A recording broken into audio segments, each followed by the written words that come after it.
Nandito ako, sabi nga ni Batanong Exo kanina, Sir, your mere presence indicates that our mission is important. Importante yung mission ninyo dito. And all of us, lahat tayo, maski yung mga hindi nabigyan ng award, lahat tayo ay may parte dito sa operation na ito. Dito sa successful na, hindi lamang itong last na operation, but lahat ng mga operations nila, even in the past. Napaka-importante. That's why kung mapansin niyo, aside from the DCS, meron tayong Gold Cross, meron tayong Silver Cross na binigay. Because we recognize that it is not only, pag sinabi mong operation, gera lang. Kailangan din natin ng intelligence. Very important yung ating intelligence. Because our operations are now intelligence-driven. Intelligence-driven. Hindi katulad nung kaming mga tingete. Ang gagawin lang ng mga boss namin, kung ito yung mapa, bibigyan kami ng grid sphere. Yan. Itong grid sphere na ito, ikot-ikot ka lang dyan. Hanapin mo yung kalaban.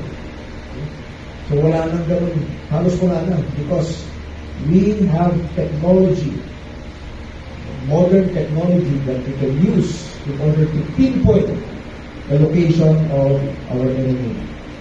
And not only that, mas importante kaysa sa technology, yung cooperation ng mga taong bayan. And in the recent encounters, in the recent operations that we did, malaki ang role ng mga civilians. Dahil sila mismo nagsasabi kung nasaan yung mga armado. Dahil yung mga civilian mismo ay pagod na sa ginagawa ng mga rebelde. Pagod na sila dun sa mga patayan. Pinapatay ng NPA yung mga inosenteng civilian. Eh, alam na alam natin dito sa lugar natin, dito sa Northern Negros, halos more than 36 ang pinatay ng NPA ng mga inosenteng civilian. Doon sa Southern Negros,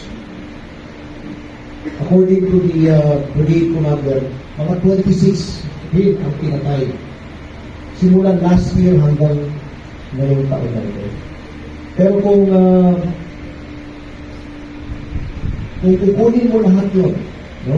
Mula pa nung simula, yung mga nakarang mga buwan, mga taon, more than 50 na daw ang pinatay ko sa Southern Negros. At dito rin, no, ang higit 50.